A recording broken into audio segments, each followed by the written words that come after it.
everyone. It's Professor Bryant, and I'm here to answer your questions. My 2018 spring semester Management 1100 class at Atlanta Technical College has questions. So I am I'm investing this time to answer those questions. I asked you to share the questions that you have concerning business and management and managing people and processes and resources and life and career. And I compiled that list of questions throughout the weeks. And as promised, here is the first video of several where I will address each question as best as I possibly can, while also providing you outside resources to further elaborate, as I don't have the time constraints, or I should say, as I do have time constraints to consider, right? I can't just create hours and hours of content because you won't watch it. We have to just be real about it. You won't watch it. So I'm going to also make sure that these slides are provided as a PDF for my students so that you can review and have direct access to the links at your leisure. So here are 4 of the questions. There were 27 questions that were posed to me, and here are 4 that I'm going to answer today. The first is, why is Peter Drucker considered the creator of modern management? What does management have to do with science? How did we get to today's forms of management? So it's basically looking at the evolution of management to now. And why is the classical view so important? So my first answer, we're going to look at Dr. Drucker, Peter Ferdinand Drucker. In 1932, he received his PhD in international law from Frankfurt University. A few years later, he realized while he was taking an economics class from the leading economist, John Maynard Keynes, that economists were interested in the behavior of commodities, while Drucker was more interested in the behavior of people. So he eventually taught some economics classes in the United States because he moved to the US in 1937. But after being exposed to the legendary chairman of General Motors in 1946, Drucker decided that he was going to transition but also expand his teaching to include philosophy and politics at Bennington College.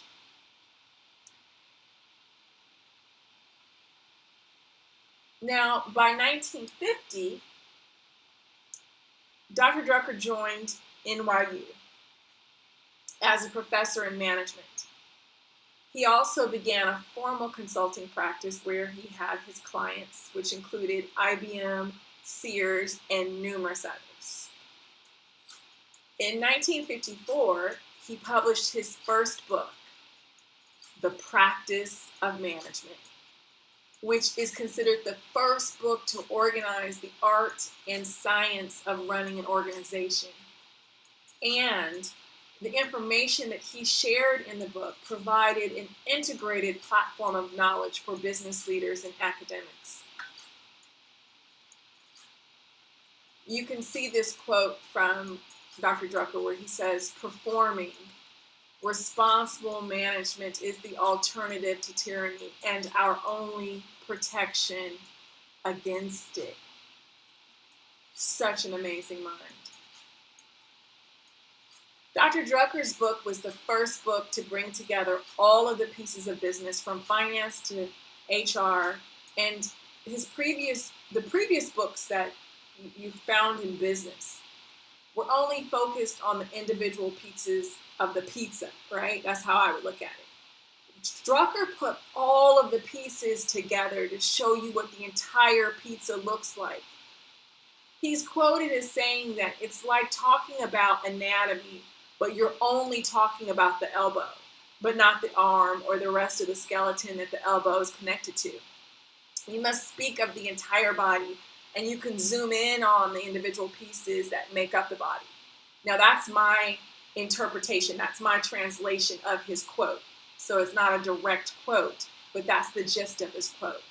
You can see the quote that I have on the screen where he says, "I'm more interested in people than I am in how businesses work." This is a different mindset that Peter Drucker presented. In 1973, Drucker released his book, Management: Tasks, Responsibilities, Practices. And this became the playbook for generations of executives, business owners, managers, and government leaders. Many people see this book the same way that doctors see the physician's desk reference. His book was and has been the go-to reference book for managers worldwide.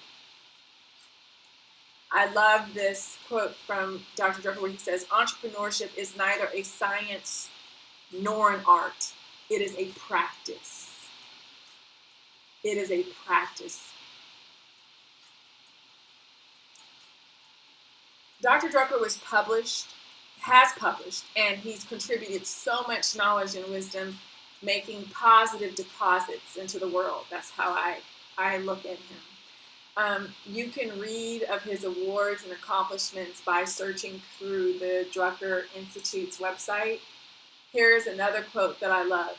"The most important thing in communication is hearing what isn't said." That's deep. What is not being conveyed is what you should be focusing on. His brain was so fascinating. Dr. Drucker was still teaching at the age of 93, and that was in 2002. That spring, he taught his last course. But for several years after, he was still lecturing on and off. Yes, for several years, he was still lecturing on and off. He literally is the person, he's the sole person who established the study of management as a discipline. In 2005, he passed away at the age of 95, just a few days before his 96th birthday. Dr. Drucker's legacy will live on forever.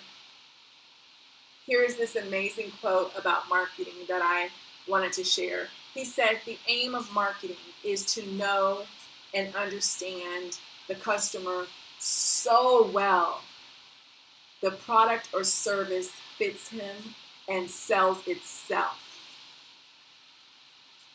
That is so powerful. That is the reality of marketing.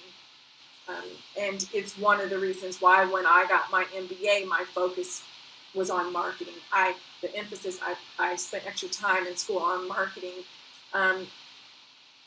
Dr. Drucker is one major reason that I am in the field that I am in, that I am an educator of college students, that I love marketing, that I love business, that I love management, that I love the science and dynamics that make up organizations and management.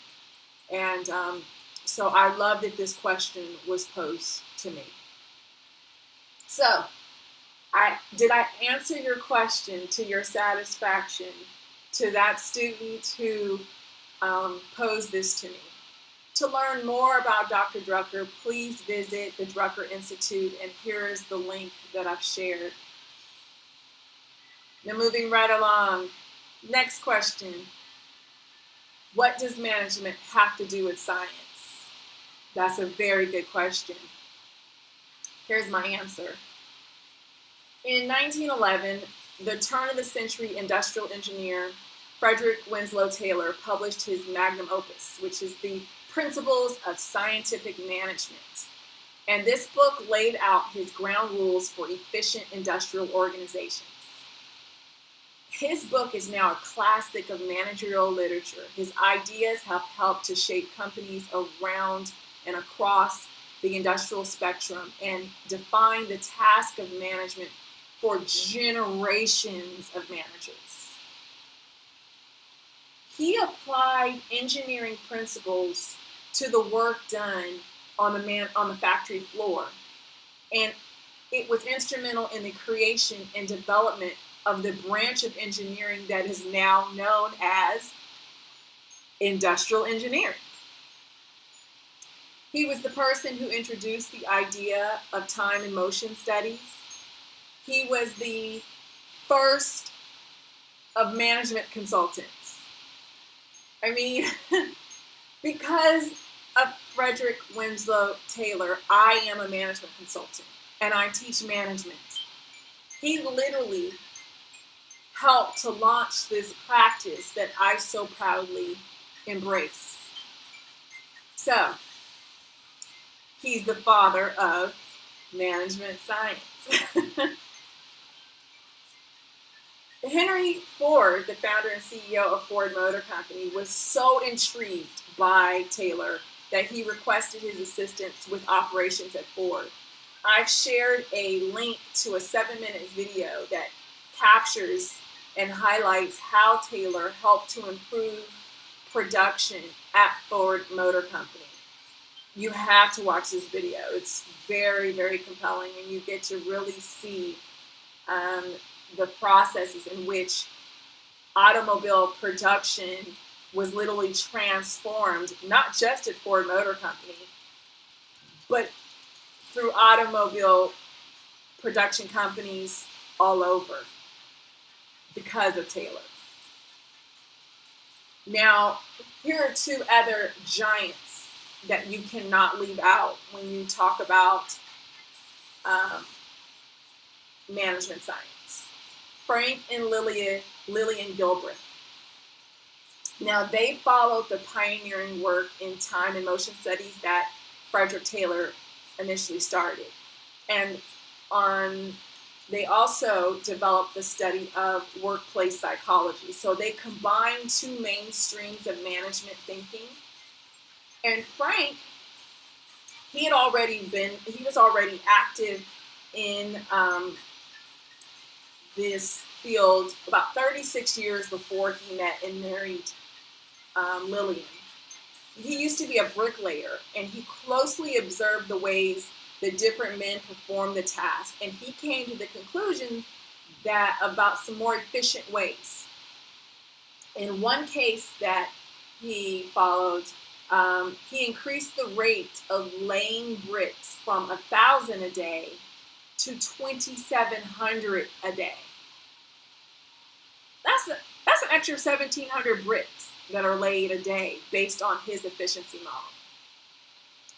And then, oh my goodness, the first lady of management, Lillian Gilbreth. She wrote a thesis on the psychology of management, and her first notable publication that was written was called Psychology in the Workplace. She was also the first female member of the American Society of Mechanical Engineers. This power couple made short films to watch the industrial processes and office tasks that are performed to find more efficient ways. And they tested some of their ideas on their 12 children. Yes, 12 children.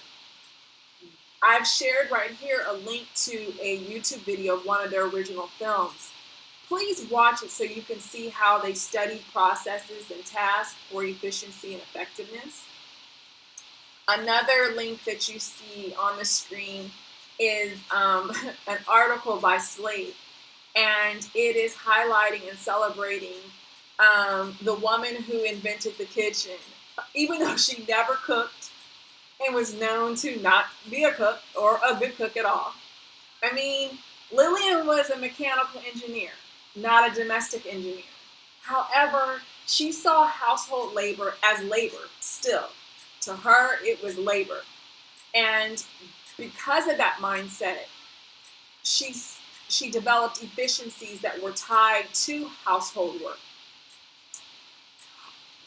This genius helped to lay the groundwork and shaped how we run our households, how we cook and clean in our kitchens to this day. You have to click on that link. Of course, the other videos and other research that you'll find online covers this, but it was just a really great salute to this genius woman. The Gilbreths are not as widely recognized for their time motion studies anymore because Taylor's reputation has overshadowed their work, but their other work with automation and efficiency methods will forever be attributed to this power couple. What is so amazing is that you can see from the previous slide that I shared that Frank passed away in 1924. Lillian did not pass away till 72. So Lillian had to create and build her own body of work separate from Frank when he passed away. And so a lot of the information that you see on her has been since that time, after 1924. It's just amazing. But what is really interesting is that some of you, when you do your research, I'm not going to say what movie it is, but you can see that two of their children wrote a book that was then transformed into a movie that was somewhat shaped on them, but not really. But I've seen the movie, and some of you may have seen it if you're old enough to have seen it. But I'm not going to tell you. Let's just see if you take the time to find out. I'm going to wrap this part up just to say this, that you can't discuss scientific management without talking about the Gilbreths. They're just two powerhouses that just done an amazing job and left an amazing imprint.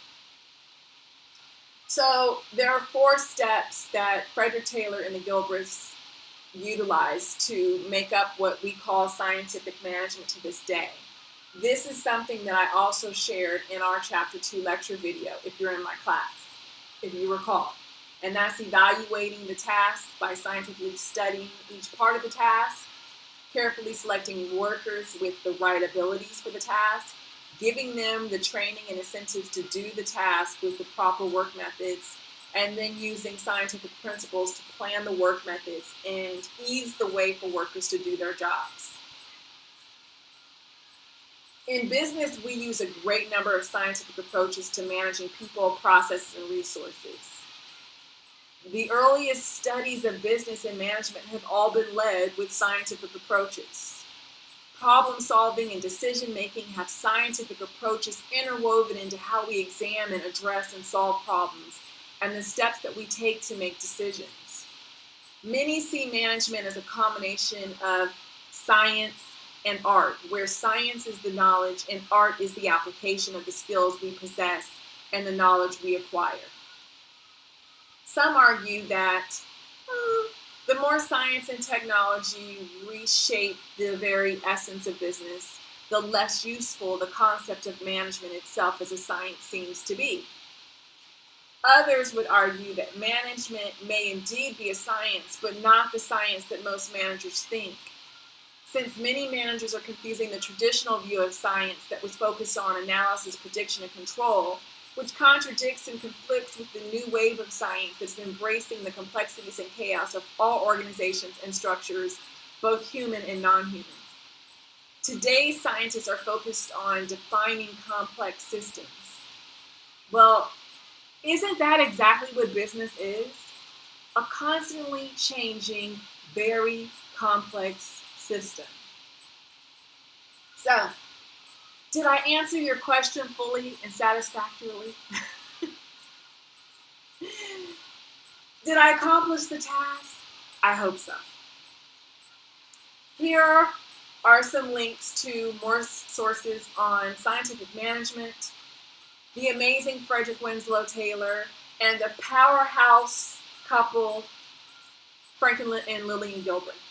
Please use these links to further your understanding and exploration of this classic scientific approach to business and management. Next question.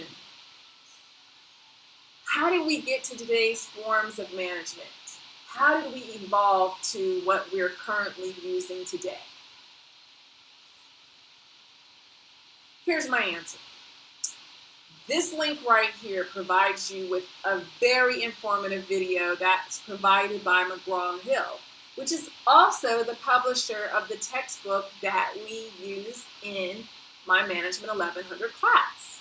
This video is called The Evolution of Management. It's only 10 minutes, and I strongly recommend that you watch it. Yeah, it's dated. It's from the 1990s. You're gonna laugh, but guess what? It's still well produced, and it reinforces what I shared in my Chapter 2 video lecture if you're in my class. Watch this video. Final question. Why is the classical viewpoint so important? Well, the video link provided in the slide before, this last one that I just showed, that answers the question, as well as this entire video.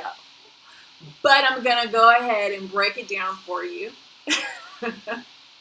so I can really marinate it in, because this is one of the 4 questions. The classical viewpoint entered the mainstream in the early 1900s that placed an emphasis on increasing worker productivity. It was developed by Frederick Taylor, right? The classical theory of management advocates a scientific study of tasks and the workers responsible for them. The first of the historical perspectives is the classical viewpoint. It emphasized finding ways to manage work more efficiently.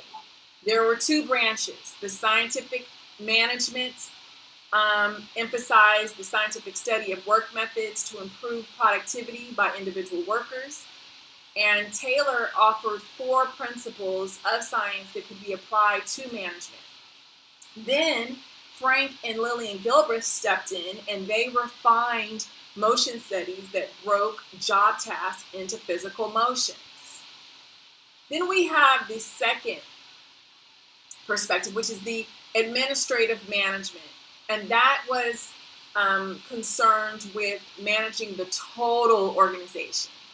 Amongst its pioneers were Henry Fayol, who identified the major functions of management: planning, organizing, leading, and controlling. That's something that we talk about in management. That's something that is utilized in management, and every good manager applies those 4 functions throughout their career. And then, of course, we have the legendary Max Weber, who identified 5 positive bureaucratic features in a well-performing organization. The classical viewpoint showed that work activity was amenable to a rational approach, but it has also been criticized as being too mechanistic, as viewing humans as cogs in a machine, that there's, and the goal is that workers would be provided with the necessary tools to allow them to maximize their efficiency and output, but people have criticized it for creating an assembly line atmosphere where employees only do menial jobs.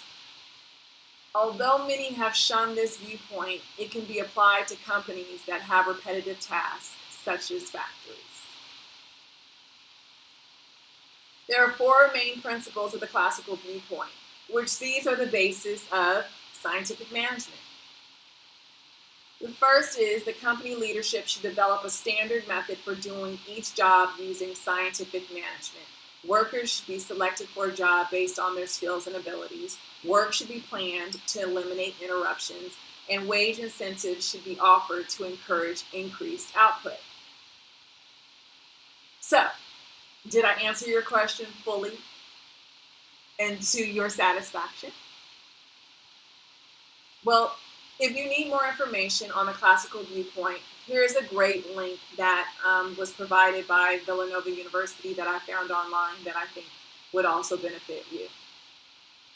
So, it's a wrap. These are the end of the questions for video 1. As I stated in the beginning, there will be other videos that I'm going to create to answer your questions as fully and precisely as possible. I want to thank you for your time. Thank you for your questions. It is an absolute honor and privilege to provide these answers. Have a wonderful day.